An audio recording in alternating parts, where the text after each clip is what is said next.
Move it! Long live Duchessa Anna Henrietta.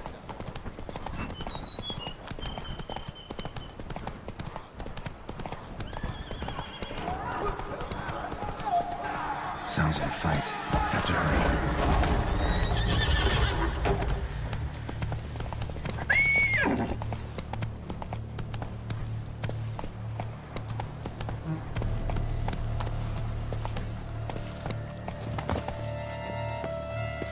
Damn it. Killer must still be here.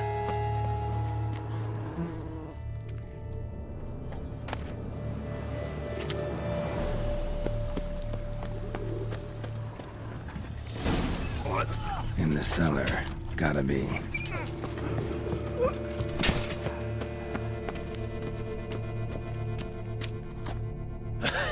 Footprints. Small, bare feet. Lead deeper into the cellar.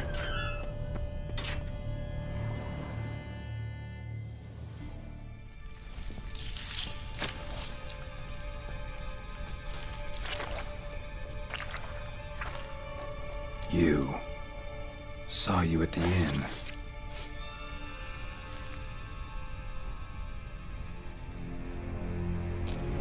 Why'd you kill these people? Clearly wasn't for their blood.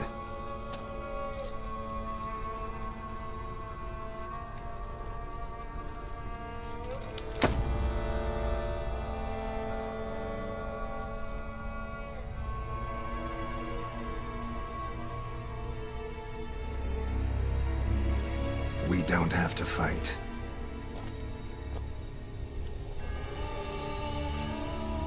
You are wrong.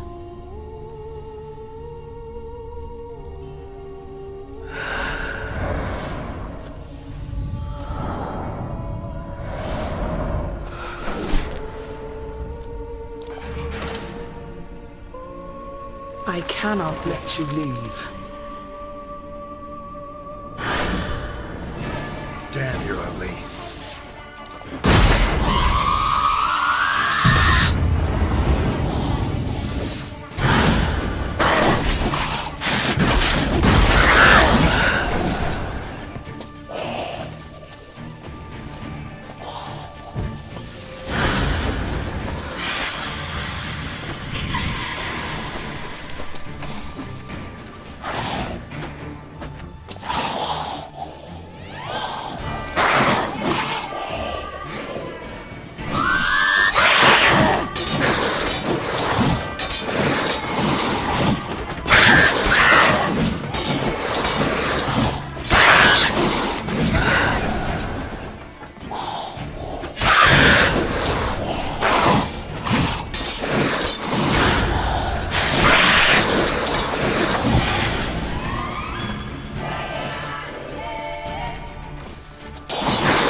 Blood.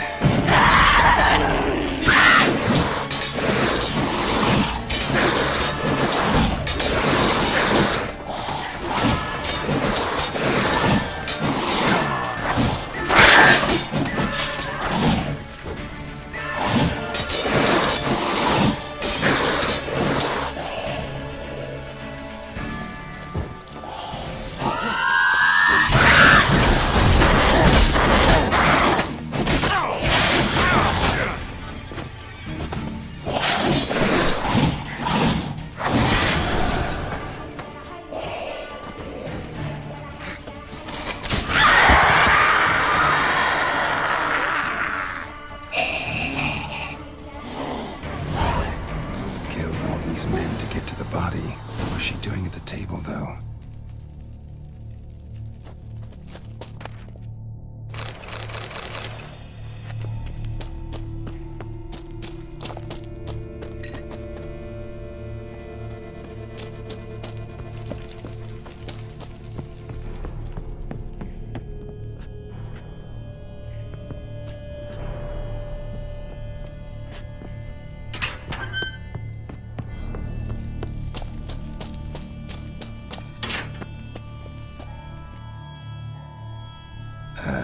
Stinks. Waterlogged. Both hands amputated. Body was quartered just as I thought.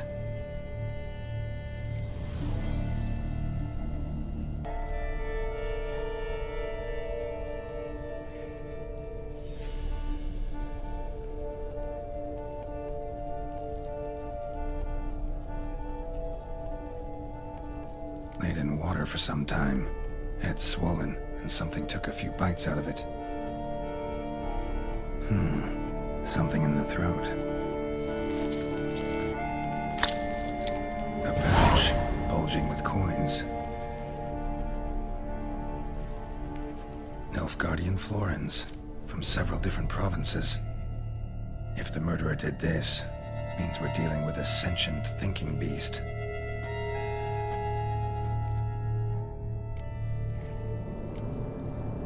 Body was chopped up after death. Blows struck with great force, but bones sliced through, not crushed. Creature that killed him had long claws, sharp as a witcher's blade. First sank its claws into the victim's heart. No Bruxa did this. Third hand. A spare. Except it's clearly not the victim's. Guardsmen must have not noticed it as they picked everything up. How's this possible? Still warm. Blood still flowing. Several monster species can regenerate. Never heard of that happening to their severed limbs, though. Or of their limbs seeming completely alive after so much time. Examine the tissue more closely later. Might learn something.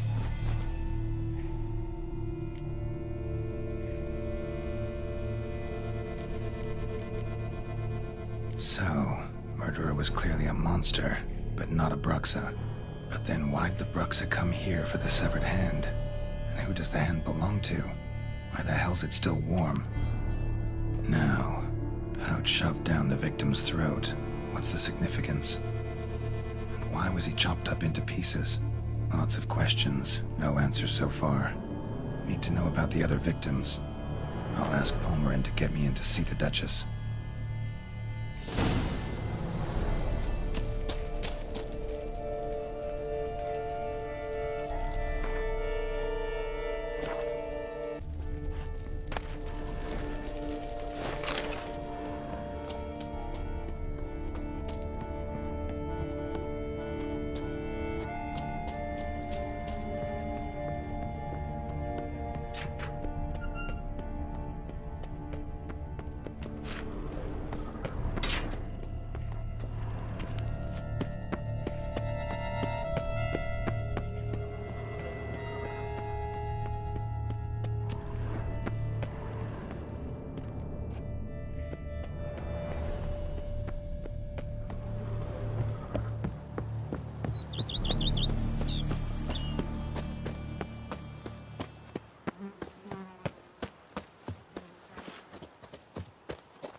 Salutations.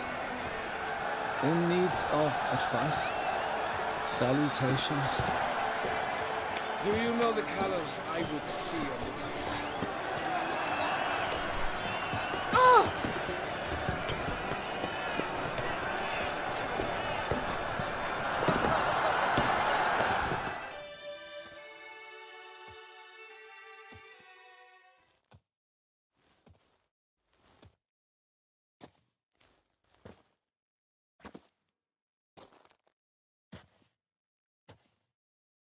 Need to speak to the Duchess, urgently.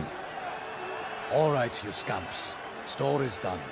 Go find your parents. But the Palmerine, what about the story of Rittik and the dragon? They're tales for another time. But take a good look at the man who stands before you now. This is Geralt of Rivia, the master witcher who lent his valiant hand to the defeat of the giant Goliath. Master Witcher, is it true virtue always trumps villainy?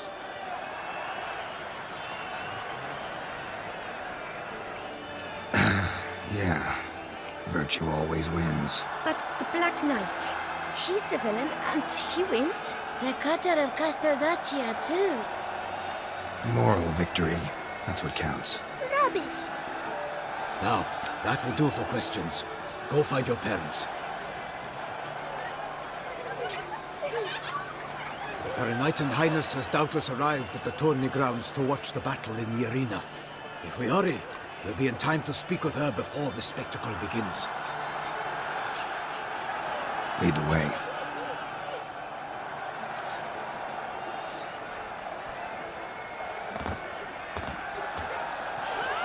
Who's fighting? Nilfgaardian gladiators? Close, but not quite. As you'll soon see. Someone's gonna fight a Shaelmar? With only some bells on its tail to confuse it, slow it down? Whatever is the problem? The beast is a gift from the Emperor, no less.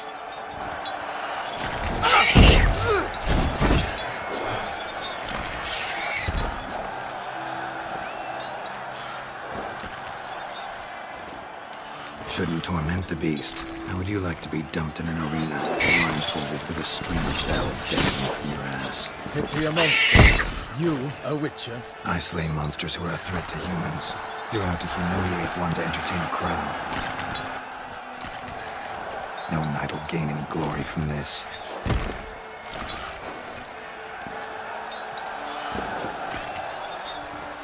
Who's going to fight the beast? Guillaume, the young man you met. Yeah. Mentioned he'd promised his heart's capture a monster trophy. Great love demands great sacrifices. Let's go.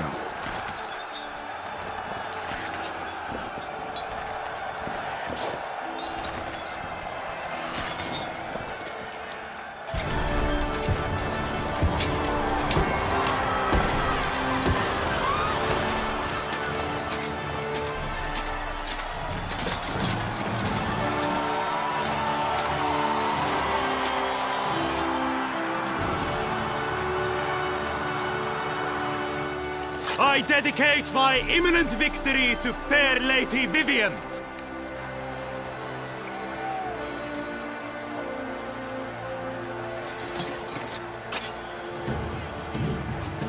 It's begun. The fight shall have to end first. We must wait.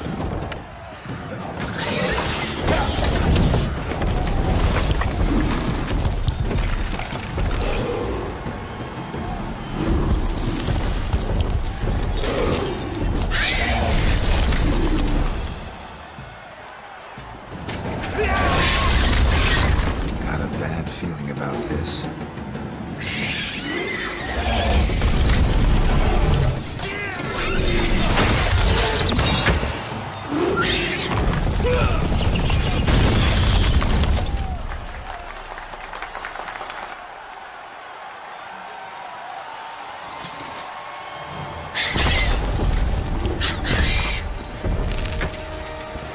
Damn it.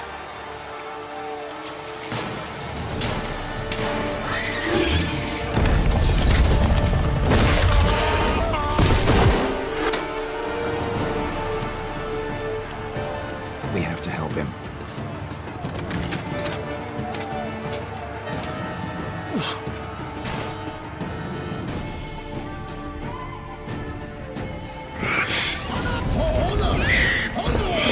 Gotta keep it down. Can't even tell where we are yet. Alas, for Nightling, the beast heaved its loud voice, left him so on, and knocked him to earth. Down came the Witcher, one mighty power, right to the beast, its plans controlled.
was true, then 12 danced and spun, struck the monster right through!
The Shelma lies defeated by Geralt of Rivia, master of the witchering trade. Behold, as the last gasps of life seep from the beast.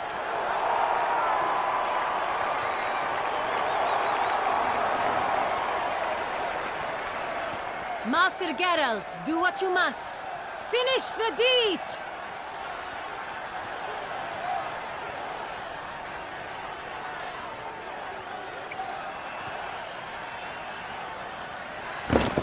It's suffered enough.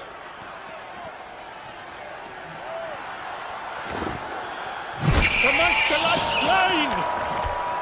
The fight is done! Praised be the victors!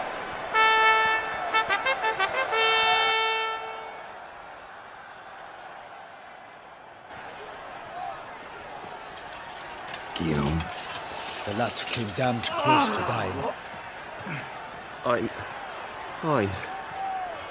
Not hurt at all. Vivian? Smile as befits a hero and keep silent. Speech clearly pains you. She approaches.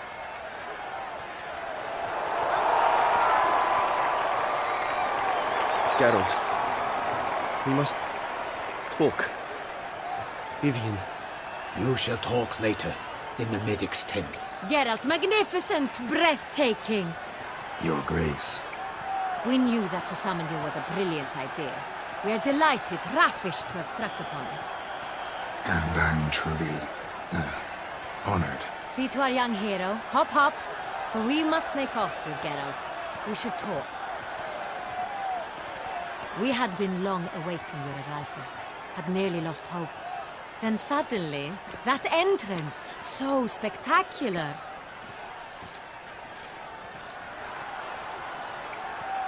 Your Grace, Shale Mars are dangerous creatures, even to knights in full plate armor. Nonsense. In Toussaint, knights have battled beasts for mere glory since time immemorial. True. Guillaume suffered a few bumps, scars, and bruises, but in return gained eternal glory as he who slew the monster. What about the crowd? Say the Shale Mar had vaulted into the stands. Would have been a massacre. Geralt, though we value your fortuitous intervention in the arena, we would remind you your services have been retained, and as shall soon become clear, you will be generously compensated for completing another task altogether. Your Grace, my contract. I'd like to discuss it. Naturally, but not here. We shall need Damien. He let the investigation pen, but wherever could he be? Come, we must find him.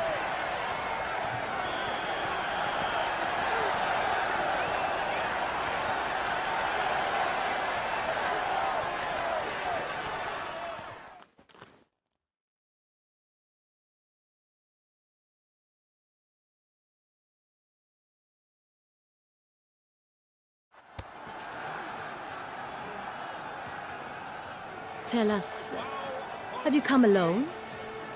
Or did Viscount Julian accompany you?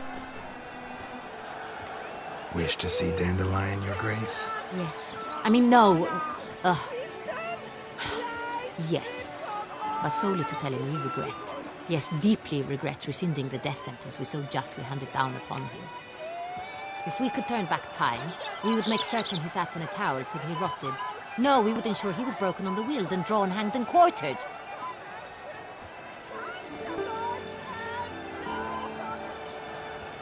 Ah, the very man we would entrust with these tasks. Damien de la Tour, captain of my personal guard. Your Grace, Witcher. Greetings.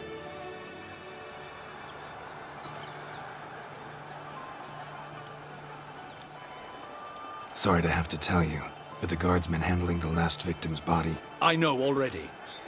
The creature in the cellar of Corvo Bianco. Was it the beast? No. A bruxa, a kind of vampire. Not the beast, but tied to it in some way. You know this how? Through careful analysis of the evidence, both on the riverbank and at Corvo Bianco. Do you mean to insinuate the investigation thus far has been sloppy? Geralt insinuates nothing of the sort. We must listen to him attentively. I examined the body of the beast's last victim. Might have found something, need to analyze it. A quiet place, that's what I could use most right now. And maybe the help of an alchemist or a mage. Also like to hear all you know about the previous victims. Take it Sir de la Tour is my man for that. Firstly, call me Damien, please. Secondly, you should know I spoke against summoning you here. I've heard much about you. You bring trouble, or thus far have, always. And we've enough trouble as it is. Yet we are capable of defeating the beast on our own, without an outsider's help. I've no doubt about it. Damien, we settled the matter of the Witcher's employ some time past. Definitively. Since you have broached it nonetheless, let us discuss Geralt's pay. Are the legends true? Do Witchers usually demand that which you find at home, yet did not expect?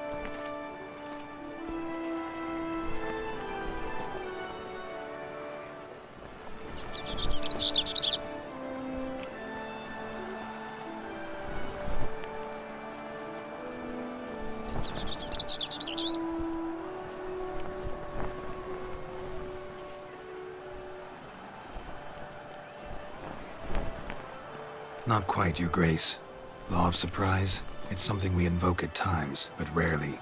Usually we just take gold. Disappointing.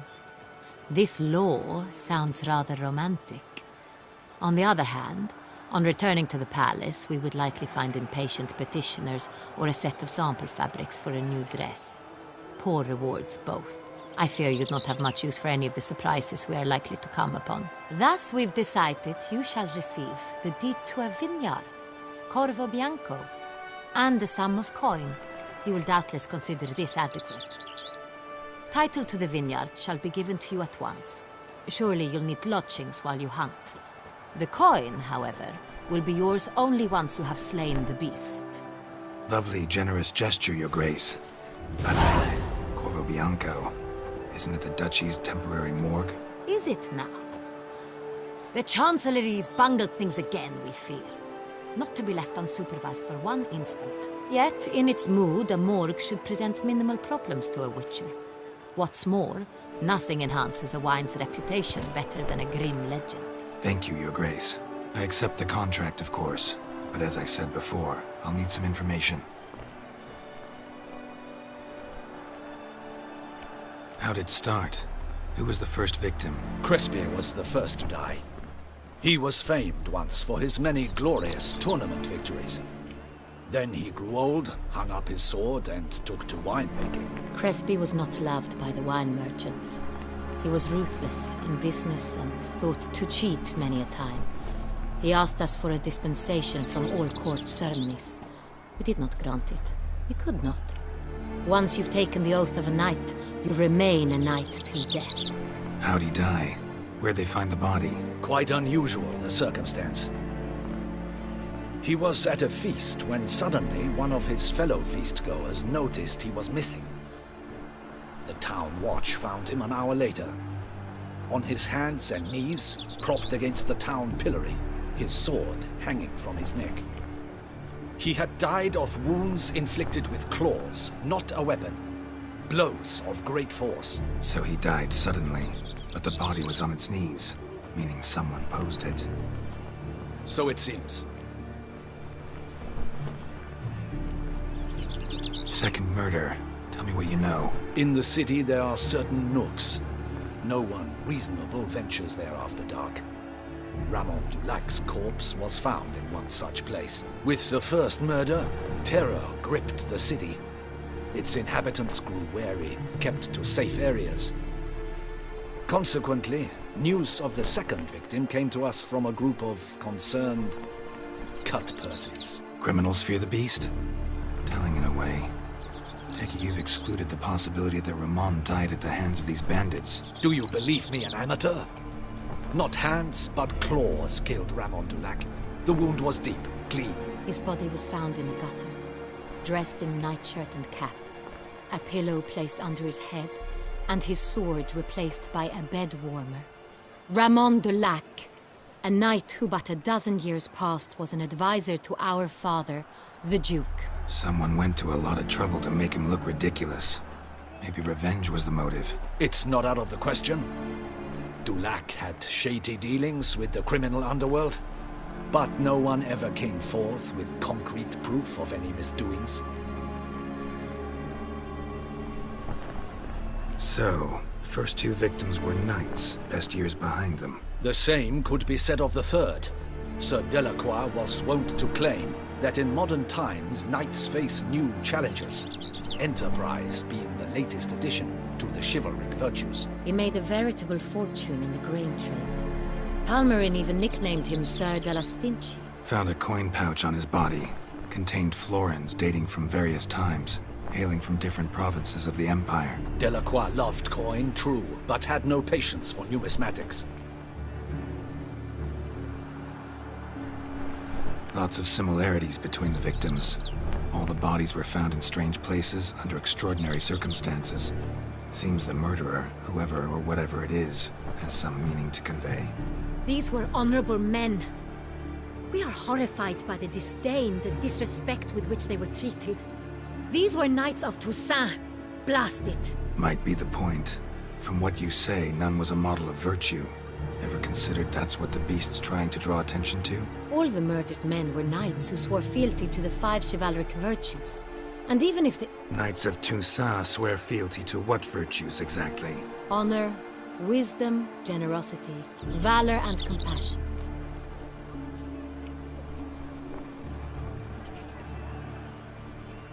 Beast seems to be pointing up moral decay, denouncing it.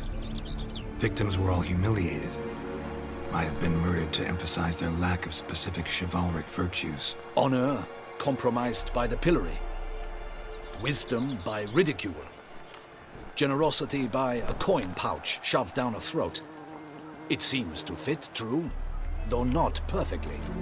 Can't discount the theory if it's on the lips of everyone in town. Say our reasoning's right. Next murder will be just as showy and denounce the victim's lack of the fourth virtue, valor. We can also assume that victim will be an elder knight. Let's think. At the moment, all the knights are either at the tourney grounds or in the palace gardens. Our annual hare hunt shall begin there shortly. Have you heard of the custom? Milton mentioned something. Seemed excited to prance around in a bunny costume. Not sure why. Hang on. Strange circumstances. A knight advanced in years. The famed cowardice of rabbits. Could it be that simple? Is Milton de Peyrac-Peyren the next victim? Milton also knew Delacroix. Told me so down by the river. Damien! To miss something so obvious. De Peyrac-Peyren, Crespi, Delacroix, and Delac formed a knightly team. It was years ago, but... Your Grace, we need to find Milton, immediately. Rather problematic. You see, the garden entertainments are due to start, and he's disguised as the hare, hiding somewhere, waiting for some tipsy courtiers to find him. The hare's hiding place is a carefully guarded secret. We must call off the game, at once. First and foremost, we must remain calm. Damien, order the garden searched immediately, but discreetly. By no means can we disrupt the festivities. Panic will only incite the beast to strike sooner. And you, Witcher, follow me. A murder is out of the... Horses?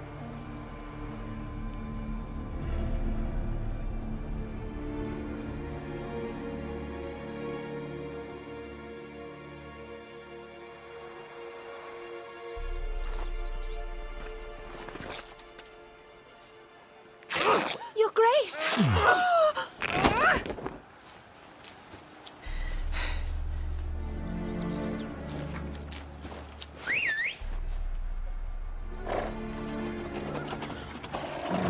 What the hell? Why, I should... Your Highness, Mind it doesn't get wrinkled. Onward!